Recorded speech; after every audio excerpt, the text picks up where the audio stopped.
여러분 안녕하세요. 자, 여러분 맨큐의 경제학 챕터 6장 수요 공급과 정부 정책에 대해서 살펴보고 있습니다. 지난 시간에 제가 가격 통제에 대해서 살펴봤고요. 특히 가격 통제는 상한 가격제와 하한 가격제가 있는데 여기서는 이제 상한 가격제에 대해서 살펴보고 있었습니다. 균형보다 높은 어떤 수준에서 상한 가격제를 설정하면 아무런 의미가 없는 그런 상황이지만 균형 가격이 너무 높기 때문에 그보다 낮은 수준에서 상한 가격제를 실시하게 되면 그랬을 때는 바인딩이 있는 의미가 있는 실효성이 있는 가격 통제가 된다, 이렇게 말씀을 드렸습니다. 자, 그러한 상한 가격제에 대해서 우리가 두 가지 사례 연구를 통해 가지고 현실에 접목시켜서 살펴보려고 합니다. 자, 먼저 이제 주유소에 늘어선 줄 이렇게 나와 있는데요. 자, 우선 첫 번째 줄에 보시면 1973년 오페크가 이제 바로 석유 수출하는 국가가 되는 거잖아요. 이 오페크는요, 거기 보시면 세계 원유 가격을 인상했어요. 원유의 가격을 인상을 하게 됩니다. 그래서 담합을 통해서 인상을 해서 원유 가격이 세계 시장에서의 원유 가격이 폭등하게 되는 것이죠. 이 원유는요, 어디에 사용됩니까? 라고 하면 이걸 잘 정제해서요, 우리가 이제 소위 이제 휘발유로 이제 만들게 되는 것이죠. 그래서 휘발유에 대한 원료가 된다라고 보시면 되겠습니다. 그러니까 원유 가격이 인상하게 되면은 결국은 휘발유 가격도 비용이 증가해서 인상하게 돼요. 그런데 운전자들은요, 휘발유 가격이 올라가기 때문에 거기 나와 있는 것처럼 휘발유를 사기 위해서 주유소에 줄을 서서 몇 시간씩 기다려야 되는 그런 일이 있었는데 이게 왜 이런 일이 발생했지? 그걸 보는 거예요. 그래서 거기 보시면 주유소에서 줄을 서서 휘발유를 사야 돼요. 그래서 첫 번째는 야, 니네 오페크, 니네 때문에 지금 그런 거잖아 해가지고 이제 오페크에 대한 이제 비난이 쇄도하기도 했었습니다. 자, 그런데 거기 보시면은요, 만약에 오페크가 원유 생산량을 줄이지 않았다면 맞아요, 휘발유 부족 사태는 발생하지 않았을 수도 있는데 경제학자들은 야, 오페크도 문제지만 이렇게 줄 서게 된 가장 큰 이유는 뭐냐라고 하면요, 정부의 규제 때문이다, 이렇게 얘기를 하는 거예요. 아니, 너네 뭔 소리 하는 거야? 예, 그거를 우리가 여기서 살펴보려고 합니다. 자, 오른쪽에 그림을 한번 살펴보도록 할게요. 자, 오른쪽에 그림 위에 두 개가 있잖아요. 자, 그래프를 한번 살펴보시죠. 수평축에 나와 있는 게 휘발유의 수량이 되는 것이고요. 수직축에 나와 있는 게 휘발유의 가격, 이렇게 돼 있는 겁니다. 자, 그런데 지금 시장에서 휘발유에 대한 수요와 휘발유에 대한 공급이 이런 식으로 되어 있는데 정부가 만약에 가격 통제를 했어. 근데 거기 보시면 가격 통제가 이 균형 가격보다는 점점점점 해가지고 높은 수준에서 가격 이렇게 통제 상한선을 설정하고 있는 거야. 이거 이상 가격을 올릴 수 없습니다, 이렇게 했다라고 가정을 해봅시다. 자, 그러면 앞서 살펴본 것처럼 균형 가격이 지금 이게 상한 가격제예요. 상한 가격 통제한 그거 수준보다 지금 낮은 수준에서 균형이 이루어져 있으면 아무런 영향이 없어요. 그래서 거기 1번에 보시면 처음에는 가격 상한의 실효성이 별로 없었습니다. 오케이, 이해되시죠? 자, 그런데 우리 다시 앞에 책 거기요, 한번 봅시다. 두 번째 줄 보세요. 그러나 원유 가격이 인상되자 상황이 바뀌었습니다. 왜 바뀌었습니까 하면 원유 가격이 인상되다 보니까 자, 거기 보시면 휘발유를 생산하는 원료가 바로 원유라니까요. 그 결과 어떤 일이 발생했냐면 휘발유 가격이 휘발유에 대한 이게 비용이 증가하는 것이죠. 그래서 휘발유에 대한 어떤 비용의 생산 비용의 증가로 휘발유에 대한 공급 곡선이 좌측으로 이동을 합니다. 자, 우리 공급 곡선의 의미가 뭐라고 얘기했습니까? 공급 곡선의 의미는 바로 비용 곡선이다, 그렇게 얘기를 한 겁니다. 그렇죠. 그러니까 가격이 변하면 곡선상의 이동인데 가격 자체가 비용에 영향을 주는 가격 자체가 변하면 곡선상의 이동인데 가격 이외에 다른 요인이 변하면 곡선 자체가 이동을 하는 거예요. 자, 그래서 거기 나와 있는 것처럼 자, 세 번째 줄 보세요. 휘발유 생산 비용이 상승해서 공급 곡선이 좌측으로 이동하게 돼요. 오른쪽 가볼게요. 그래서 공급 곡선이 이런 식으로 왼쪽으로 이동을 하게 됩니다. 이해되십니까? 자, 그래서 휘발유 가격이 원래 여기 있었는데 여기까지 이렇게 올라가는 거야.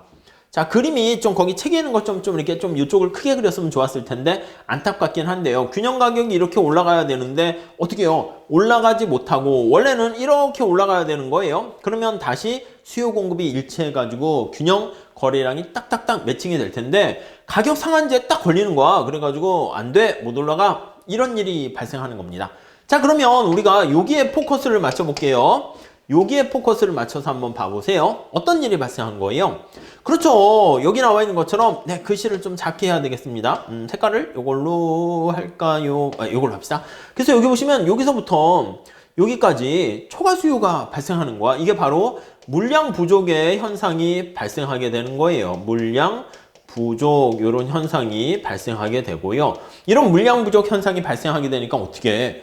아니, 공급량은 작아지게 되는데 물건을 휘발유를 사겠다는 사람들은 많아지고요. 그걸 우리가 초과 수요가 발생했다라고 보시면 돼요. 자, 그래서 초과 수요가 발생하게 되니까 결국에는 사람들이 줄을 설 수밖에 없게 된 것이죠. 자, 결국 139페이지 첫 번째 줄 보시면 결국 휘발유 가격 통제는 폐지가 되었고요. 국민들이 휘발유를 사기 위해서 장시간 줄을 서서 기다린 게 어느 측면에 어느 정도는 이 규제로 그 원인을 돌릴 수도 있겠다라고 보시면 되겠습니다. 아셨죠? 자, 다음에 우리 두 번째 사례를 한번 살펴보도록 하겠습니다. 자, 케이스 2는 우리 뭐 이제 언제나 집값 이런 거 주택, 뭐 부동산 이런 게 언제나 문제가 되지 않겠습니까? 그거와 관련해 가지고 한번 생각해 볼 수도 있겠습니다. 자, 정부가 시중에서 주택 가격이 임대료 가격이 너무 비싸다고 생각해서 임대료 가격을 규제하고 통제를 하게 되는 것입니다. 그러면 이게 규제하게 되면 영향이 어떻게 영향을 미치는가라고 보시면 될 것 같은데 이 영향을요, 우리 경제학에서는 어떻게 보냐면 단기적인 측면과 그리고 장기적인 측면에서 우리가 한번 살펴보도록 하겠습니다. 아셨죠? 자, 첫 번째 줄 볼게요. 임대료 규제도 가격 통제의 한 측면이고요. 미국 정부도 그렇고 전 세계 정부가 다 그렇습니다. 그래서 집주인이 세입자들에게 통해서 받을 수 있는 임대료의 상한선을 두는 거야. 이자율 상한선 두는 것도 마찬가지고 뭐 이런 경우는 흔히 많이 있습니다. 자, 우선 임대료를 규제하는 게 나쁜 의도가 아닙니다. 요거는 우리가 앞서 살펴본 것처럼 정부가 좋은 의도로 사용을 하는 거예요. 정부가 선의예요, 선의로 주택시장에서 힘들어하는 약자들을 위한 거예요. 약자들을 보호하기 위해서 야, 지금 임대료 가격이 너무 높은 거 아니냐. 그래서 가격 상한선을 설정하는 겁니다. 그래서 가격 상한선을 설정하게 되는 겁니다. 이렇게요. 설정하는 거라고 생각하시면 되겠습니다. 자, 거기 보시면은요. 세 번째 줄 나와 있죠. 선의로 약자를 보호한다. 이게 도대체 무슨 말입니까? 예, 거기 나와 있는 것처럼 선의로 약자를 보호한다는 게 세 번째 줄 가보시면 가난한 사람들의 주거비 부담을 덜어주려는, 그쵸? 가난한 사람들에 대한 이게 주택 가격이 의식주 중에서 차지하는 비중이 또 굉장히 크잖아요. 그래서 부담이라고도 쓸게요. 주거비 부담을 경감시켜주기 위해서 이렇게 실시하는 거예요. 뭐 취지는 나쁜 게 아니라고요. 그렇게 됐는데 경제학자들은 뭐라고 얘기해요? 야, 이거 선의로 한 거는 알겠는데 궁극적으로 결론적으로 봤을 때는 가난한 사람을 도와준다는 게 결국은 그런 효과를 보기보다는 가난한 사람을 더 궁지로 내몰 수밖에 없는 결과를 초래한다. 그렇게 끌고 가게 될 거예요. 그래서 네 번째 줄 보시면 임대료 규제가 저소득층의 생활 수준을 향상시키는 거, 에이, 너네 의도는 좋은 건 알겠는데 이게 안 될걸? 이렇게 경제학자들은 얘기해요. 넌 맨날 왜 그렇게 비관적으로 생각하니? 그게 아니라 여러 가지 파급 효과 부작용을 보면 그렇게 된다는 겁니다. 그래서 어떤 경제학자들은 폭격 외에 도시를 파괴하는 가장 확실한 방법은 이거라는 거예요. 그래서 우리가 서울시, 경기도 이런데 무슨 뭐 폭탄을 터뜨리는 이런 게 아니라 정부가 잘못된 규제를 통해 가지고 부동산을 잡으려고 막 이렇게 하다 보면 가끔 신문에 나오잖아요. 풍선 효과 이런 걸 통해 가지고 그냥 온 나라가 그냥 집값 뭐 올라가 가지고 이제 문제가 발생할 수 있다는 것입니다. 자, 그래서 임대료 규제 부작용은 오랜 시간에 걸쳐 나타나는 것이기 때문에 일반인들이 분명 느끼기는 어렵다 이렇게 있어요. 그러니까 단기에는 이 충격이 별로 크지는 않습니다. 정부 잘했네 할 수 있는데 그게 시간이 지나면 그 충격이 커집니다. 그래서 경제학자들은 뭐라고 얘기합니까? 라고 하면 경제학자들은 경고를 합니다. 특히 이 부작용이 어떤 부작용을 경고하는 거예요. 이 부작용, 어떤 부작용이 있는지 우리가 살펴볼 건데 이 부작용에 대한 어떤 경고를 하는데 단기에는 사람들이 잘 느끼진 못해요. 근데 거기 보시면 임대주택의 수가 고정돼 있고 시장의 여건이 변해도요 쉽게 사람들이 그걸 인식하진 잘 못합니다. 그리고 거기 밑에서 두 번째 줄에 나와 있는 것처럼 주거 수준, 자기가 살고 있는 것들을 막 조정하는데 시간이 걸리기 때문에 단기에 집을 구하는 사람이라든가 그런 사람들도 임대료에 대한 어떤 효과를 체감하기가 어려워요. 그래서 단기에 충격이 발생하기도 하지만 충격보다 특히 장기의 시간이 흘러감에 따라서 어떤 충격이 더 커라고 이렇게 볼 수 있겠습니다. 그거에 대해서 우리가 살펴보도록 할게요. 다음 페이지 가보시면 그래프가 거기 나와 있습니다. 140페이지 왼쪽에 전문가들에게 묻는다 나와 있잖아요. 거기 경제학자들에게 물어봤습니다. 뉴욕이나 샌프란시스코 같은 도시에 임대주택, 임대료 인상을 규제한 정책은 지난 30년 동안 과거 역사적으로 봤을 때 임대주택의 공급과 주택 품질에 긍정적인 영향을 미쳤을까요? 거의 뭐 90% 이상이 아니요, 망했어요. 이렇게 얘기하는 사람들이 많다 이겁니다. 그 효과를 우리가 살펴보도록 할게요. 자, 우선 140페이지 거기 한번 볼게요. 자, 위에 그림 한번 체크해 보시면은요. 자, 위에 그림을 한번 보시면 거기 아파트의 수량 이렇게 나와 있고 아파트 가격, 그게 임대료, 뭐 월세 뭐 이런 것들 생각하시면 될 것 같습니다. 자, 수요는 이렇게 우하향해요. 물론 이것도 비탄력적입니다. 그래서 기울기는 가파른 기울기예요. 왜냐면 이게 비탄력적이기 때문에 그런 거죠. 공급은 아주 비탄력적이에요. 아니 임대료 가격이 올라가던 낮아지던 집을 갑자기 막 확 크게 늘리고 막 이렇게 할 수 있는 게 아니잖아요. 그래서 공급은 완전 비탄력적이다라는 것을 상정하려고 수직 이렇게 했습니다. 완전 가격에 대해서 임대료에 대해서 비탄력적이다 이렇게 볼 수가 있겠습니다. 네, 이해 가시죠? 자, 그런데 균형 임금이 너무 이렇게 높다고 생각하는 거야. 한 달에 뭐 월세라고 할까요? 월세가 만약에 뭐 얼마로 할까요? 뭐 100만 원 이렇게 있다고 합시다. 되게 좋은 집이네. 아니 이렇게 있어서 학교 인근에 기숙사가 모든 학생들을 수용하지 못하는 가운데 이렇게 높은 가격 임대료를 책정하게 되면 학생들이 안 그래도 등록금도 비싸고 생활하기도 힘든데 이거 어떻게 하냐 해가지고 정부가 개입을 하는 거예요. 누구를 위해서? 그렇죠. 학교에 있는 근처에 있는 임대시장을 통제한다라고 하면요. 저소득층, 학생, 뭐 이런 약자들을 위해서요. 거기 나와 있는 것처럼 뭐 얼마로 할까요? 한 절반으로 50만 원으로 가격을 이렇게 쭉 통제했다고 합시다. 자, 그러면 어떤 일이 발생합니까? 야, 이거 이상 가격을 올리면 안 돼. 이렇게 얘기한 거예요. 그래서 시장에서의 가격이 원래 여기 이렇게 100만 원 돼 있는 건데 요거를 억지로 내려 누르는 겁니다. 이렇게 내려 누르는 거예요. 올라가지 못하도록. 자, 그러면 어떤 일이 발생합니까? 우리 알고 있잖아요. 내려 누르게 되면 이때는 어떻게 가격을 낮춘다 해도 공급은 뭐 이렇게 감소할 수도 있지만 단기적으로는 뭐지? 해가지고 그냥 비탄력적으로 대응했다 합시다. 근데 임대료가 내려가게 되면 이 집을 살려고 하는 사람들은요, 이 수요량은 증가해요. 이게 량자를 붙여야 돼요. 공급량은 지금 상황에선 그대로인데 수요량은 증가하게 되는 것을 알 수 있습니다. 그래서 의미가 있는 임대료 통제를 하게 되면 여기서 나와 있는 것처럼 여기 나와 있는 것처럼 물량 부족 상태가 발생하게 돼요. 이게 초과 수요 상태다 이렇게 보시면 되겠죠.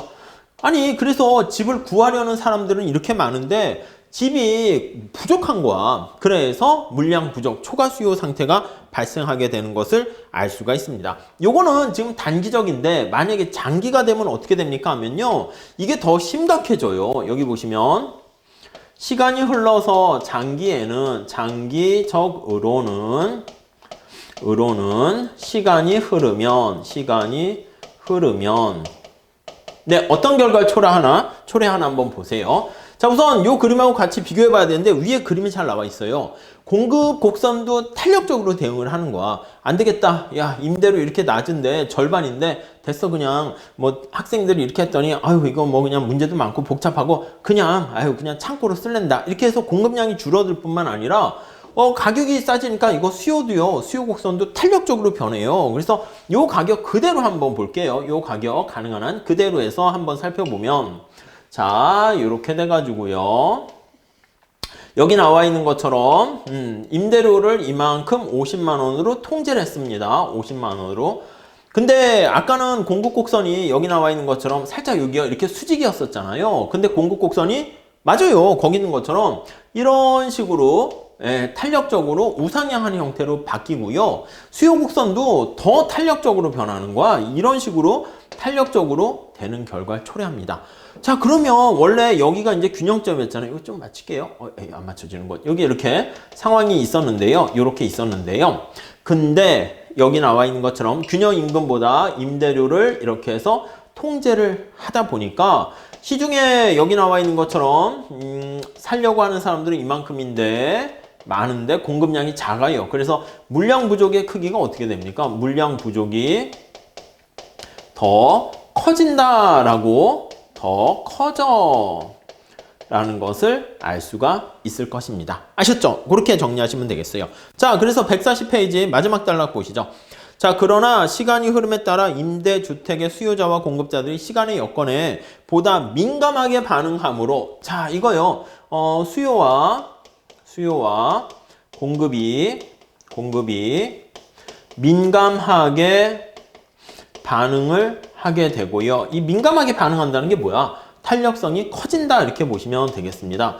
탄력적으로 반응한다라고 생각을 하시면 되겠습니다. 자, 탄력적으로 반응하게 되므로 거기 보시면은 임대주택 공급 측면 나와 있죠. 단기와는 달리 공급 측면에서는 임대료가 낮아짐에 따라 임대주택 주인들은 임대주택을 새로 짓지 않아. 지어봤자 가격 싸게 이렇게 팔으라고 하니까 나 안 지을래. 기존 임대주택을 제대로 유지하지도 않습니다. 그냥 나 하지도 않을래. 그러니까 이게 공급량 자체가 줄어드는 거야. 아까까지는 줄어들진 않았었거든요. 수요 측면에서 볼게요. 임대료가 낮아짐에 따라 부모님 댁에서 함께 살거나 친구와 방을 함께 쓸 수 있는 사람들도 독채 임대주택을 선호하는 거야. 그리고 도시로 유입을 막 오게 되는 겁니다. 옛날에는 도시의 집값이 땅값이 뭐 이렇게 그렇게 되든 비싸가지고 집값이 비싸서 오질 못했었는데 이왕이면은 다 막 서울로 더 몰려드는 거죠. 가격이 싸지니까. 자, 그래서 수요 공급이 모두 여기 나와 있는 것처럼 탄력적이 된다라는 거 알 수가 있습니다. 자, 그렇게 되면 141페이지 거기 가보세요. 그러면 세 번째 줄 볼까요?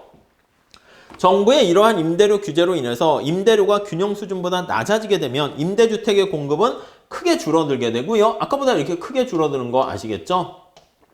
그리고 임대주택의 수요는 크게 늘어나게 되고요. 그 결과 임대주택의 부족은 더 커지게 된다라는 것을 알 수가 있습니다. 자, 그러면 이렇게 물량이 얼마만큼 공급됩니까? 하면 이만큼 공급되는 거야.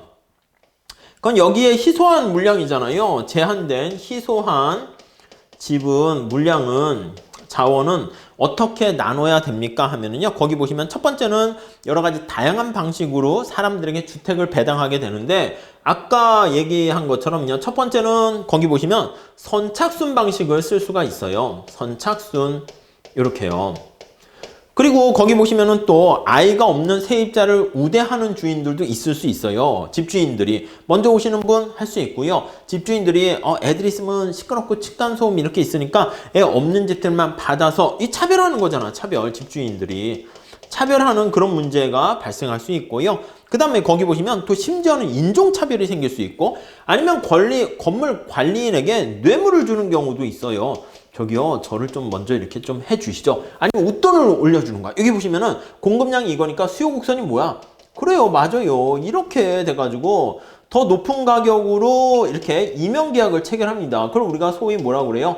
암시장이 발생한다 이렇게 얘기하는 거죠. 암시장이 발생해서 횡행할 수가 있게 됩니다. 자, 이런 뇌물을 포함한 임대료 같은 경우는 시장 임대료에 더 가깝거나 더 높을 수도 있게 된다라고 보시면 되겠습니다. 자, 그리고요, 또 더 큰 문제는 어떻게 됩니까? 이게 시장에 맡겼을 땐, 자유시장에 맡겼을 땐 거기 재미난 표현이 있는데요. 다음 세 번째 단락 거기 볼게요. 자유시장 경제에서 어떤 인센티브라는 측면을 잘 보셔야 되는데요.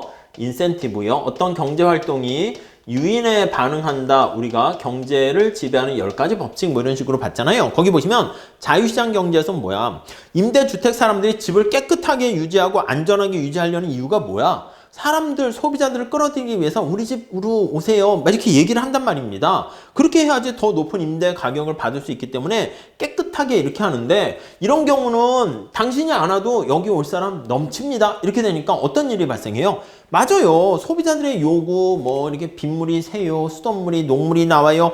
바꿔줄 이유가 없는 거예요. 그냥 싫으면 나가세요. 여기 딴 사람 오면 됩니다. 이렇게 되는 거야. 그러면 집의 퀄리티가 어떻게 돼? 집의 퀄리티가 엄청나게 떨어지게 되는 결과를 초래합니다. 그러니까 이렇게 임대 가격을 만약에 통제하게 되면, 임대료를 규제하게 되면 어떤 일이 발생하게 됩니까? 라고 하면 낮은 임대료 하에서 우리가 집을 얻을 수 있는데 꼬진 집을 얻는 거야. 우리가 그런 걸 원합니까? 좋은 집을 원하는 사람은 좋은 집에서 적정한 가격을 내는 걸 원할 수 있거든. 물론 제일 좋은 거는 가격이 싸면서 좋은 집. 그런 게 어딨어요. 경작에서 공짜는 없다고 그랬잖아요. 그래서 거기 마지막에 한번 보세요. 마지막 째줄. 결국 세입자들은 낮은 임대료를 내는 대신에 질 낮은 주택에 살게 되는 결과를 초래하게 됩니다. 아셨죠? 자, 그렇게 되는 결과를 초래하게 되고요. 그래서 마지막 단락 볼게요. 정책 담당자들은요, 현 정부 그렇죠. 예전 정부도 늘 그랬습니다. 그래서 거기 보시면 임대료 규제 부작용을 해결하기 위해서 추가적인, 거기 동그라미 치세요. 이런 부작용이 생기네. 그러면 어떻게 해요? 부작용이 생기면 또 추가적인 규제를 또 내세우는 거야. 그럼 이제 그게 어떻게 시장에 또 반발한다니까요? 그래서 우리 추가적인 또 규제가 또 나와. 우리가 아까 얘기했잖아요. 치킨집을 하려고 하는데 치킨 가격을 통제하게 되니까 사람들이 치킨을 생산하고 안 파는 거야. 물밑으로 딴 사람한테 파는 거야. 너 그거 걸리면 안 돼? 하니까 하다가 치킨을 아예 접어버는 거야, 생산을. 그랬더니 공급량이 줄어드니까 너 아빠가 치킨 했으면 너 계속 아들도 치킨 해. 이런 식으로 가니까 계속 추가적인 규제가 계속 나오게 되는데 결국은 이걸 잡을 수 있겠어요? 못 잡겠어요? 못 잡는 데니까요. 자원은 희소하지만 인간의 욕망은 어쨌든 크기 때문에 그 모든 것을 충족할 수가 없습니다. 자, 그래서 거기 보시면 두 번째 줄에 예를 들어 인종차별하면 안 돼. 집주인들에게 임대주택을 최소한 일정 기준 이상의 상태로 유지해. 깨끗하게 유지해야 돼. 그런데 이러한 법규들을 집행하기도 어렵게 되고요. 차라리 그러느니 그냥 임대료 규제를 아예 폐지해버리게 되면 어떻게 됩니까? 그러면 그냥 이렇게 할 필요 없어. 집도 깨끗해지고 가격이 좀 비싸. 그러면 어떻게 가난한 사람도 어떻게 하란 말입니까? 가난한 사람 이렇게 집값 같은 가격 통제를 하지 말고 그냥 소득 계층이 소득 수준이 너무 낮아서 힘든 사람은 정부가 여러 가지 방법으로 보조금을 지급해 주는 거야. 시장에 개입하는 게 아니라 그런 방식을 경제학자들은 더 선호한다. 이렇게 보시면 되겠습니다. 시장에 직접 개입하기보다는 그때는 우리가 생각하지 못했던 부작용이 발생할 수 있을 뿐만 아니라 그 부작용은 시간이 갈수록 더 커질 수가 있습니다. 근데 그 부작용을 또 잡기 위해서 또 다른 규제를 내세우면 또 다른 부작용이 풍선 효과로 생기게 되는 것을 우리가 이렇게 수요 공급을 통해서 알 수가 있게 된다라고 보시면 되겠습니다. 자, 이게 임대료 규제와 관련된 그리고 휘발유 가격 통제와 관련된 가격 상한제를 살펴봤고요. 다음 시간에는 가격 하한제가 시장에 미치는 효과에 대해서 같이 살펴보도록 하겠습니다. 감사합니다.